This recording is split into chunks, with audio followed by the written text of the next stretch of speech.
এখন মসজিদের ইমাম সাহেব বয়ান দিচ্ছেন, সুদ খাওয়া হারাম। একটা কাজে সুদ খাবে 100 বার মায়ের সাথে জানা করার মতো গুনাহ। ক্যাশিয়ার সামনে থেকে আওয়াজ ইমাম সাহেব বলে, হাই রে, ক্যাশিয়ার আওয়াজ দেয় কেন? যাই হোক, বয়ান আমি করে যাই, যা হবে হবে। আবার ইমাম সাহেব বললো, একটা কাজে সুদ খাবে, সুদ যে দেবে যে নেবে আর যে সাক্ষী থাকবে সকলে একই অপরাধী।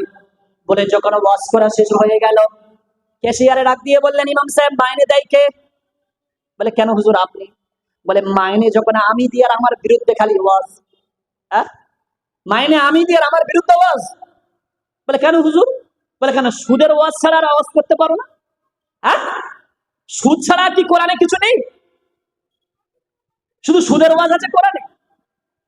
এখন তুমি সুদ খাবে মুসলমান হয়ে, তুমি বন্ধন লোন নেবে মুসলমান হয়ে, তুমি মানুষেরকে ঠকাবে মুসলমান হয়ে, আর যদি ইমাম সাহেবরা বলে তো দোষ, আর না বললে খুব ভালো। তুমি সারা জীবন যদি নামাজ পড়ে পড়ে যদি তোমার কপালটাকে কালো করে ফেলো, আর যদি 1 টাকা সুদের সঙ্গে যদি তোমার নিতে লাগবে না, দিতে লাগবে না, যদি সাক্ষী হিসেবে সই করে দাও, তো তুমি জাহান্নাম কিনে নিয়েছো, আর তোমার মায়ের সাথে জেনা করার পরিমাণের গুনাহ তোমার নামায় আমলে লেখা হবে। গু খেয়ে মরে গেছে, সুদ খাবি কেন? গু খা। এদের এখন আবার লোক বসিয়ে রেখেছে মসজিদের টপ লেভেল। এরাই এখন মসজিদের সেক্রেটারি, এরাই এখন সভাপতি, এরাই এখন ক্যাশিয়ার। সারা দুনিয়া শুধু জোচ্চুরি করে করে বেড়াচ্ছে।